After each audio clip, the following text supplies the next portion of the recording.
The 10th East African Health and Scientific Conference recommends modernizing medical facilities for better healthcare services in the region. Budget preparations workshop for fiscal year 2025 to 2026 concludes in Juba. And Western Equatoria unveils strategic plans to eliminate new HIV/AIDS infections by 2030. It is 29th of June 2025 and we welcome you to SSBC Afternoon News. I am Akuchi Maker, and now the East African Health and Scientific Conference and Health Exhibition has advocated for better healthcare compensation and infrastructure in the region. The conference brought attention to some of the urgent needs in the country, especially the modernization of Juba Teaching Hospital and other government hospitals in the country. The conference concluded with a united voice advocating for strengthening of existing medical facilities through increased support for healthcare workers, researchers and innovators from their respective governments across East African member states. We have the report.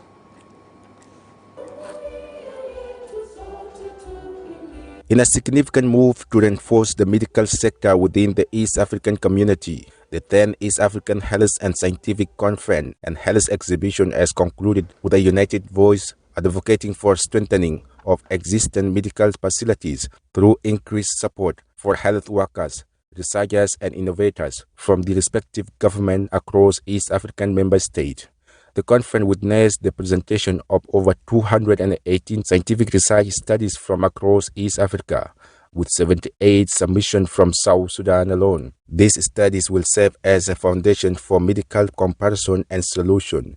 The research addressed key challenges, proposed solutions, and emphasized the urgent need for home-growth health solutions, including the modernization of Juba Teaching Hospital, enhanced disease control through community awareness program, and supporting medical intent. In her closing remark, Vice President and Chairperson for Service Delivery Cluster, Josephine Joseph Lago, assured the participants that her office could advocate for increased investment in scientific research. This is a testimony to the vast opportunity for growth in scientific development in East Africa, despite the unique challenges our scientists and scientific institutions are facing.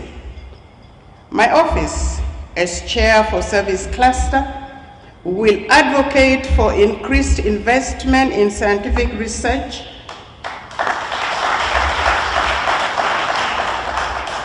increased investment in infrastructure development,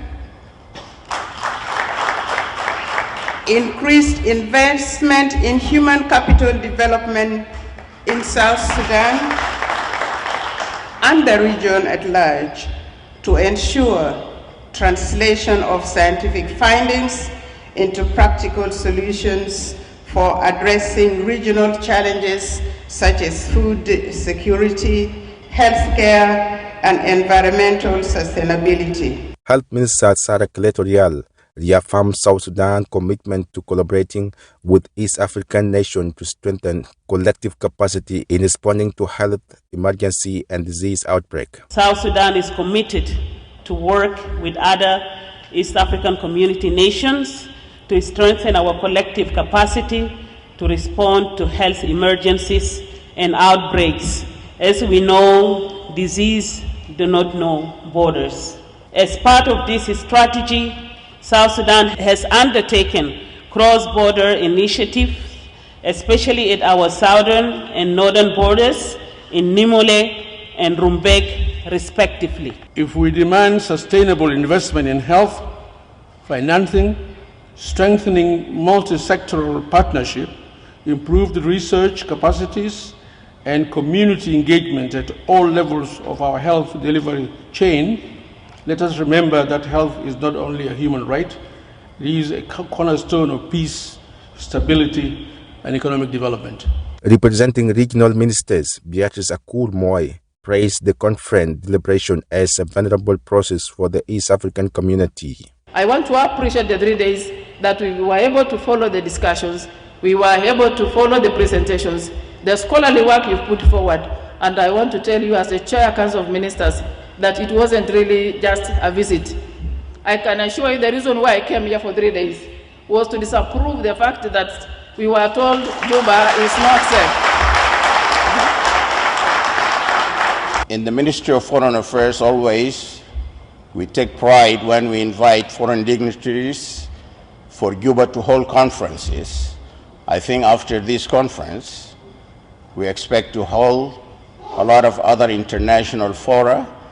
As my sister earlier who left, Juba is safe, Juba is hospitable, Juba can entertain all kinds of conferences. The 3 days East African Community on Scientific Conference on Science, Technology and Innovation has successfully concluded in Juba, the key step advancing the regional cooperation and development through innovation. Reporting for SSBC News, Ayuring Arop, Juba. The remains of Brigadier General Santino Deng Mayar has been flown to his hometown of Pariak in Ruang administrative area.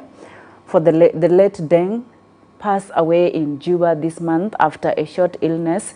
Speaking prior to the departure of the body in a ceremony attended by the Minister of Defense and Veteran Affairs, Cholton, former governor of the defunct Ruang state, Dr. Lawrence Mabok, says Deng's legacy and contribution during the liberation struggle that led to the country's independence shall be remembered by the next generations. Former Director of Wounded Heroes in SSPDF, Major General Luka Deng, describes the death of Santino Deng as a great loss to the people of Ruang and South Sudan in particular. في عام 1979 تم انتخابه خليفة للناظر المقيم الكونبيل كوي، خدم فيها خدمة طويلة. في 94 التحق بالجيش الشعبي، نعضل فيه حتى استقلال السودان إلى لحظة وفاته المذكورة هو يوم 14/6. نحن في هذه اللحظة نشكر نزيل شاطر الأسرة في الفاجعة العليمة. يا جنرال دينغ ميار بيلكوي مناضل الكبير في الحركة، وفي مقيمته سابقا كان سلطان وعلى رأسه حتى حاليا جماعت هنا في وقت يوم 14 كان في خدمته كضابط بتاع الجيش الشعبي. The SPLM Secretary for Political Affairs and Mobilization, Bol Makwek, on behalf of the SPLM leadership, has extended condolences to the members of the SPLM-IO for the dismissal of former Minister of Mining, Dr. Ener Woodwork, which occurred in the North American country of Canada on the 24th June 2025, years after struggling with ES cancer. Makweng at the SPLM-IO Secretariat in Juba explained long ties and relations between the leaders during liberation struggle that culminated into gaining its sovereignty in 2011. On behalf of the SPLM leadership, and especially the SPLM National Secretariat, I bring to you condolences from our chairman, Salva Kiir Mayadi, and also our first deputy chairperson, Dr. Benjamin Bolmer, and all the SPLM leaders of the National Secretariat. It is true, we have lost a very great man. We must accept and admit that all of us were and are still SPLM, because all of us were one time together. So that value, we don't own it as SPLM. We have it, all of us. It is a love for this country, we all have it. If it is the interest of this nation, we all have it. So we have lost this man at a time that we cannot afford to lose such people. رئيس الحزب الحركة الشعبية وزير المعادن منذ عام 2020 حتى أن تم إغالته. هذا الرجل كان أيضا يساهم مساهمة كبيرة في بناء هذا الوطن، وأيضا في تثبيت دعائم السلام لدولة جنوب السودان. نقول هذا الفضل لهنري وودورك وليس فقط لأسرته الصغيرة في منطقة شرق الاستوائية، بل إنه فضل يمتد لكل جنوب السودان.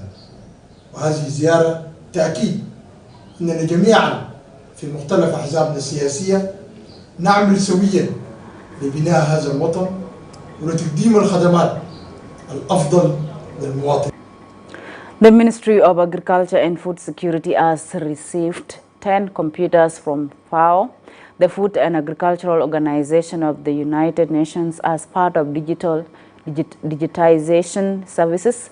Deputy Minister Lily Albino, who received these gadgets, applauds FAO support and continued momentous collaboration with the South Sudan government.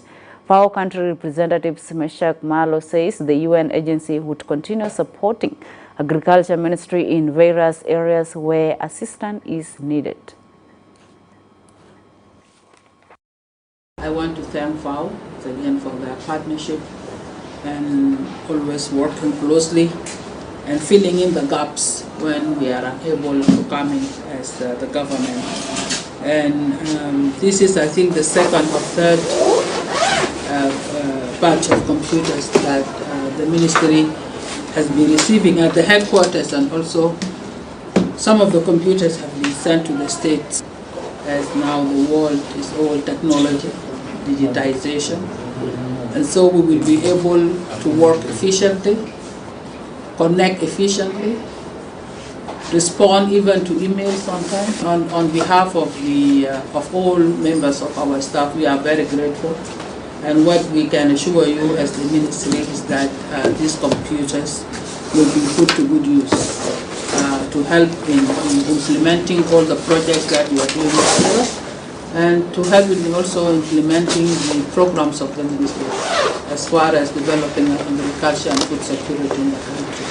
So once again, we thank you, and we really do value our partnership. For the partnership that we have with the ministry, and one of the important things is the capacity building of the ministry staff, in which we are collaborating with the ministry. And as technology now is one of the most important things, and together with the ministry we are really working on the digitalization of processes. So we've brought these 10 computers that are going to assist a number of directors, assistant directors, and other cadres within the organization to enhance communication and working, because computers are now a significant part. It's actually like a pen in the olden days. So we believe that with this, the efficiency and effectiveness of the staff of the ministry will be enhanced. So thank you so much, and we continue to thank the leadership of the ministry for the very good collaboration and partnership. The Ministry of Finance and Planning has expressed steadfast dedication to timely presentation of the fiscal year 2025 to 2026 national budget despite some delays. The ministry's Director General for Budget and Revenue Policy, Bolyor, made the assurance in a statement on Saturday following the conclusion of a 3-day budget preparation program that extensively focused on fostering economic recovery. We have the report. If there are challenges, if the Ministry of Finance were releasing the money. In an effort to foster economic recovery, the Director General for Budget and Revenue Policy in the Ministry of Finance and Planning, Bolyor, who represented Finance Minister at the conclusion of the budget preparation workshop for the fiscal year 2025-2026 budget, confirmed that enough budget allocation has been made for agriculture to ensure food security and economic diversification as the country grapples with prevailing economic challenges. Today, we ended up with 3 other sectors. This is very successful story because We hope that this budget this year will be fast on time, though we are a little bit late. We are still optimistic that this budget will meet a little bit of the deadline that we have put forward, and which is also in our Constitution and the Public Financial Management Act. On behalf of the Directorate of Budget and the Minister of Finance, my minister, I thank everybody who has joined us here today. Bol says other vital sectors like roads, mining and humanitarian have been prioritized in this year's budget, marking a significant landmark towards improving livelihoods across the country. Our priority is to make sure that the economy is diversified. We made enough allocation for agriculture sector. We have not forgotten our people. We made sure that there is enough allocation for humanitarian intervention. You know, there have been crises recently. Our people have come back from Sudan. We know that there are people who are displaced by flood. We made a very good allocation. This is another critical area that the government is focusing on. The government is also focusing on how to go for production sector. What do we mean by production sector? Mining is an area that the government is trying to focus on, and resources is also made available for us to diversify our economy and to go for mining. The other part we have also allocated enough resources is the commitment of the government on roads. You know, last year we had a shock, but this year hopefully we had a resumption at Dar Oil Operating Company. Since that happened, we believe that the road must go ahead. The road must be budgeted for so that the productive area of the country are connected with the center of the government, and the food is brought to the center of the market. So the road is given allocation again as another priority of the government. He reiterated the Finance Ministry's readiness in presenting a comprehensive national budget aims at achieving democratic transition and macroeconomic stability. We have done our part as Minister of Finance. By concluding this workshop, we will just then consolidate all the submission of the MDAs and then now wait for the opening of the Parliament. Once the Parliament is opened by His Excellency the President, then now the speech of the President will be analyzed, and then I believe the Parliament will call our Minister of Finance to table the budget in the Parliament as a priority. Abraham Aken, SSBC News, Juba. Central Equatoria State Security Committee, chaired by Governor Rabi Mjuk, has discussed addressing several pressing security concerns affecting the state. Key issues discussed during the meeting include the urgent need for reformatory schools to rehabilitate gang-involved youth and the regulation of pharmaceuticals in local clinics to ensure adherence to standards health protocols and curb drugs abuse among young people. Local government and law enforcement agency minister noted that the Security Committee emphasized the importance of mental health support and community outreach programs as measures to reduce the growing number of suicides. We have no reformatory schools. We don't have vocational schools. If at all, our partners that are helping the government of Central Equatoria State as well as the South Sudan State, we need at least you to help us and inject projects of these reformatories, vocational schools, so that at least we arrest the situation of Negas and Torontos. The governor of Central Equatoria State, Lieutenant General Rabi Mujung Emmanuel, has asked the Central Equatoria State to be calm, to maintain peace. What has happened in our county of Pomorobo and part of Kajukeja and Yei, government is working night and day, at least to bring that situation in order. Upper Nile State Governor James Kong Chol chaired the meeting of the State Security Committee, which adopted and passed the previous meeting resolutions. The meeting listened to a briefing from the governor following his recent visit to Juba, where he briefed the country's top leadership regarding the security situation in the state. Information Minister briefed the media after the meeting in Malakal town. Today is sitting number 7 for the year 2025. We adopted and passed the resolution of the last sitting of Council of the Ministers. We also listened to a comprehensive report and briefing from the Governor, His Excellency Lieutenant General James Kong Chol, where he visited the national capital Juba, and he briefed the President about the general situation in the state. Security situation, he briefed him also about the economic situation and the political situation in Upper Nile State. He also briefed us about the commitment of the national government in assisting the government of Upper Nile State in terms of resources to maintain the security and the stability in Upper Nile State. So this is the main things that we discussed in today's sitting. It is a sitting number 7 for the year 2025.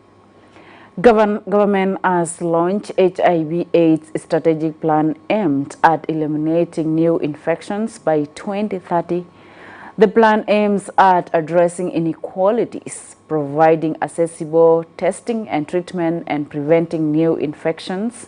The program launched in Western Equatorial State capital Yambio focused on accelerating progress toward achieving the global targets for HIV/AIDS endemic control through continuous quality improvement.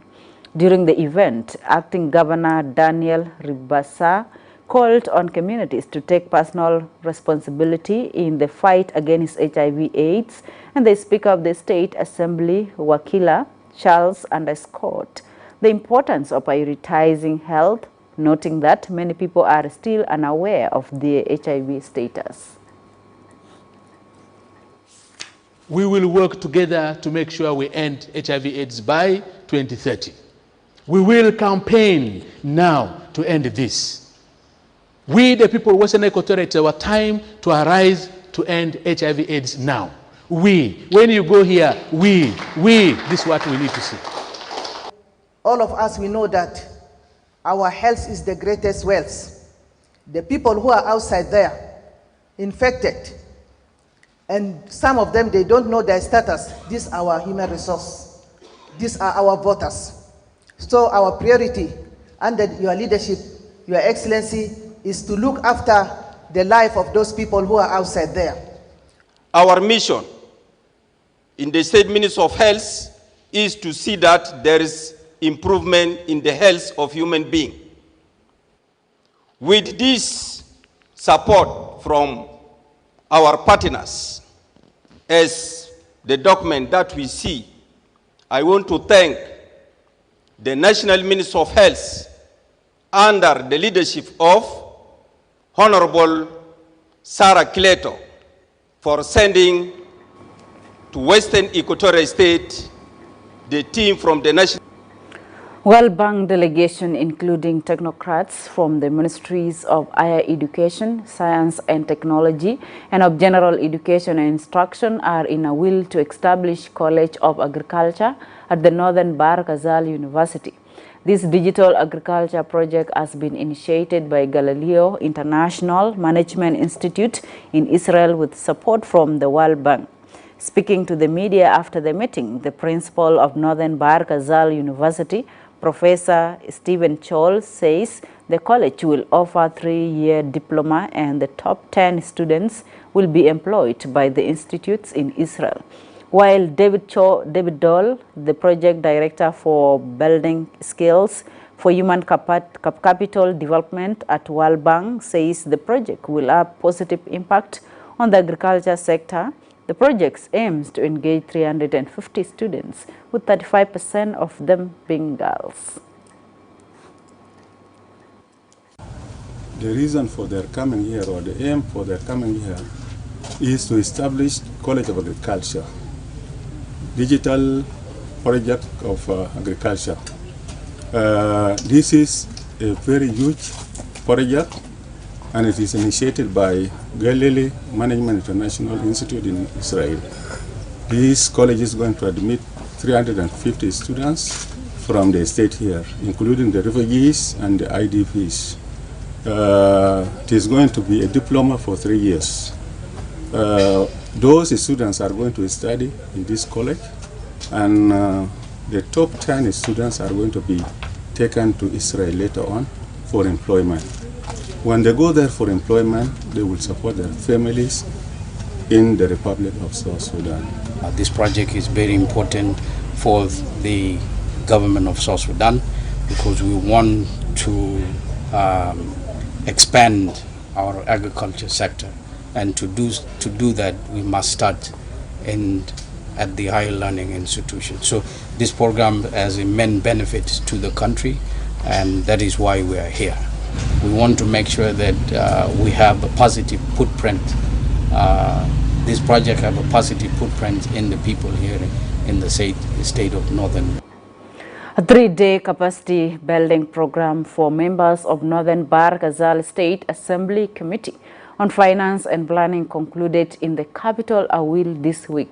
The program, organized by the Transitional National Legislature in partnership with the United Nations Development Program, discussed the progress towards achieving sustainable development as well as aligning budgets with development goals. In his closing remark, Deputy Governor Dr. Tong Lual expresses appreciation to the National Legislature along with the United Nations Development Program for organizing the workshop, which equipped legislators with the skills and knowledge to prepare budget.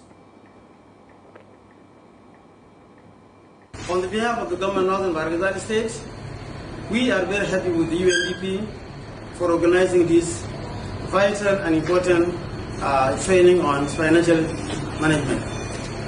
And bringing these two houses together and train them on financial management, it will help us, especially when the executive are going to prepare the budget and they also send it to the assembly. Everybody can be able to know their roles, and the financial and also the assembly can be able to know their role and responsibilities, so that they can be able to prepare and organize the budget effectively and efficiently for the benefit of the people of Northern Bahr Ghazal State.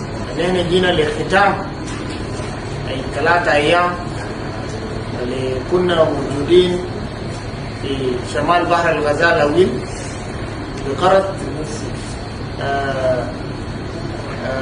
ندي ورشة عمل عن موضوع الميزانية، كيف الأعضاء يبدأ في تجهيز الميزانية من البداية حتى النهاية، وكيف الأعضاء يقوموا بدورهم أعضاء البرلمان الولايي عشان يقدر يتابعوا عمل الرقابة تجاه الوزراء المعنيين.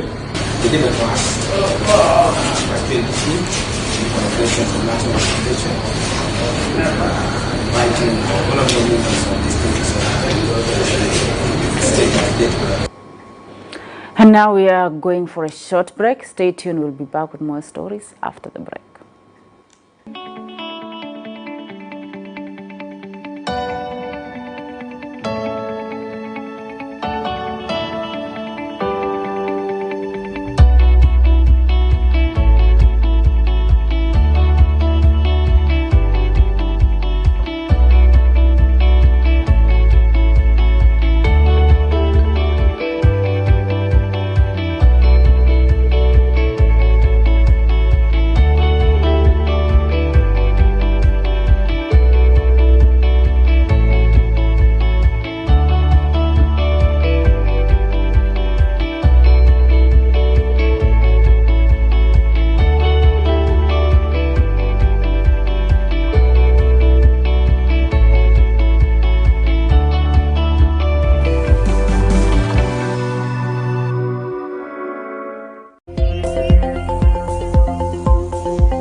Welcome back from that short break. Now to proceed. Peace dialogue between Ngok and Twitch women concludes in Wau, Western Bahr Ghazal State. The program, supported by the United Nations Mission in South Sudan and the United Nations Interim Security Force for ABA and other organizations, focused on ending conflict and promoting peaceful coexistence among the communities. ABA Peace Building Minister Abiongweng Majid says the dialogue concluded with a number of recommendations and resolutions, including dissemination of peace messages between the two communities through local and national media outlets. Meanwhile, Warab State Minister of Peace Building Madin Mawien, the women pledged to working together to disseminate and support peace initiatives in their respective areas.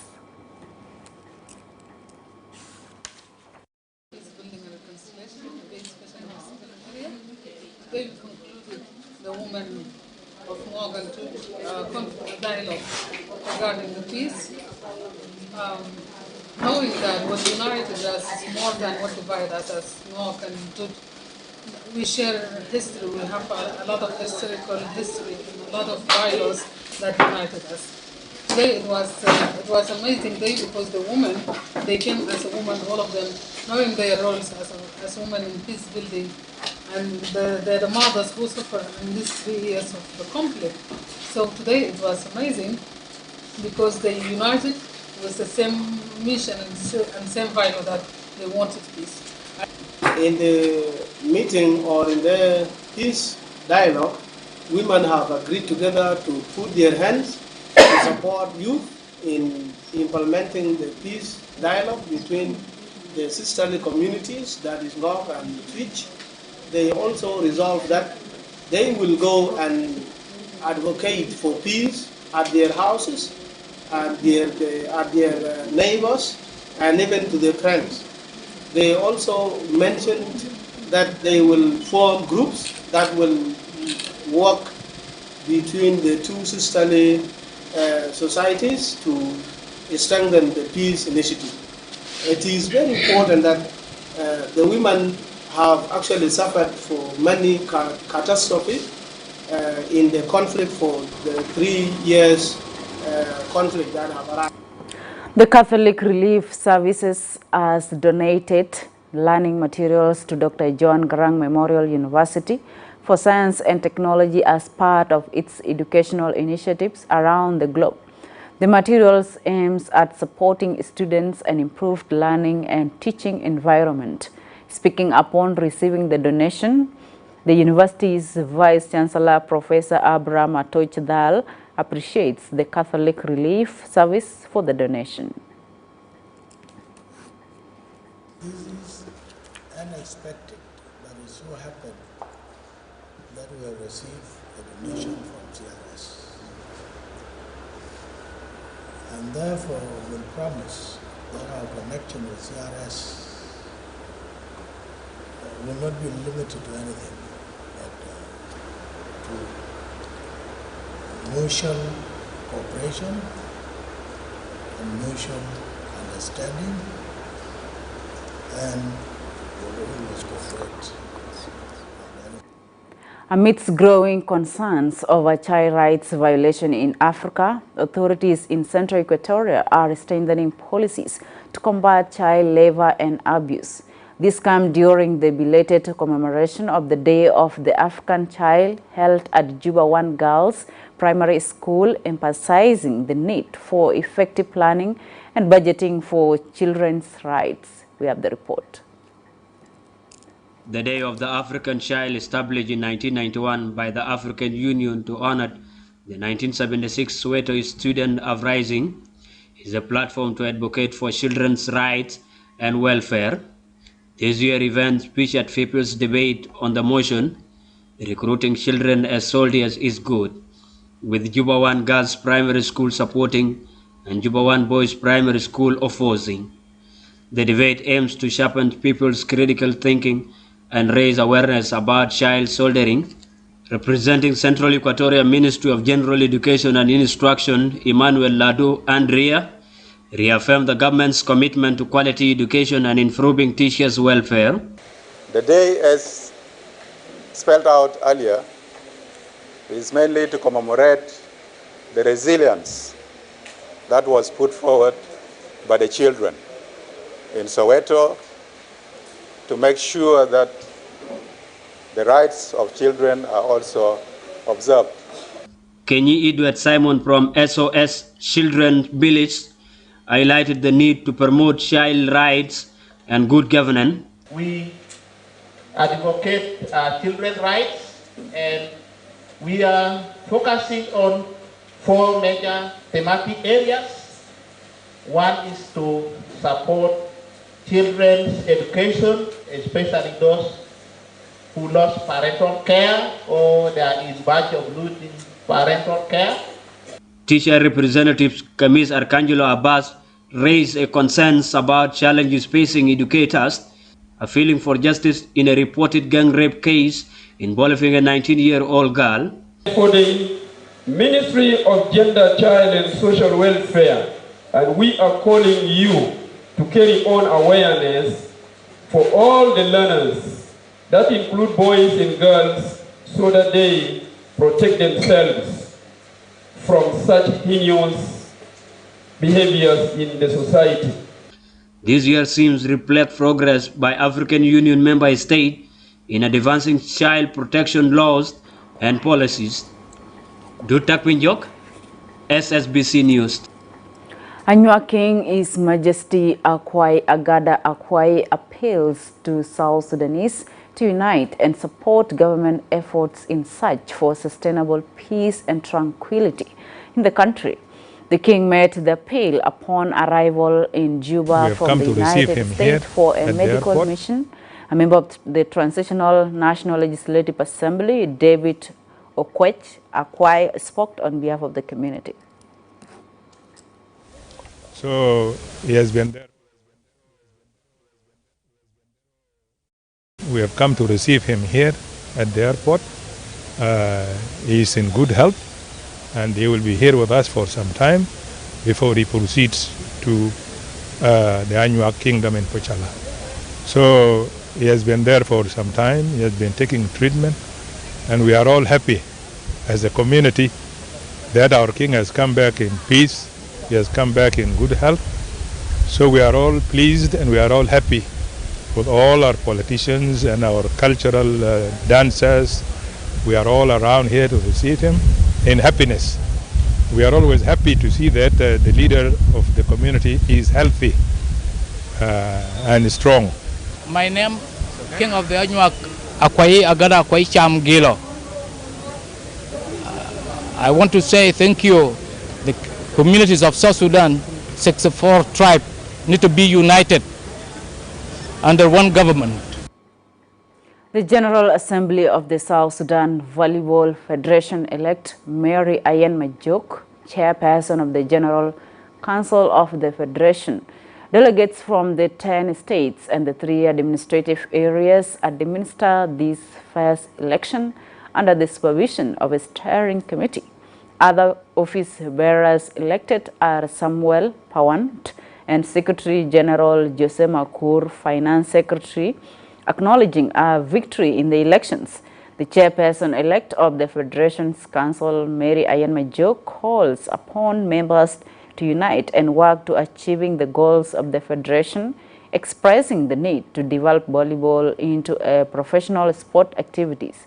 A member of the Transitional National Legislative Assembly and representative of the delegates from the states and 3 administrative areas, Isaac Martin, describes the move as important in developing sport activities. He underlines the importance of unity of purpose in pursuing the desired goals. We have the commitment, we have a clear vision, and we have the will, and I think these are very important to make sure that we move somewhere. And even if this current federation will not implement all what we do, but I think let's try at least to move in the right way. And moving in the right way is that at least now we have a body that at least will be recognized. So I just want us to be clear from the very beginning that we are not going to achieve so much because of the general situation that we are seeing, but what we will do, we will keep all of us updated. We will be all on board so that we know this is what we can do together. Here is the challenge. What can we do? And I know each one of us also will contribute something that we can do together. And you give them that honor and the promise of the support. All of us are happy for that process. And we have to thank ourselves because this community of volleyball is very special in the sport. It is international, and you have to localize it and make it beautiful and attractive. So if we work together, including the delegates who come and do this and keep together, there will be. And that story finally brings us to the end of our news this afternoon. On behalf of the team, I am Akuchi Maker. Stay tuned and enjoy the rest of the program coming up.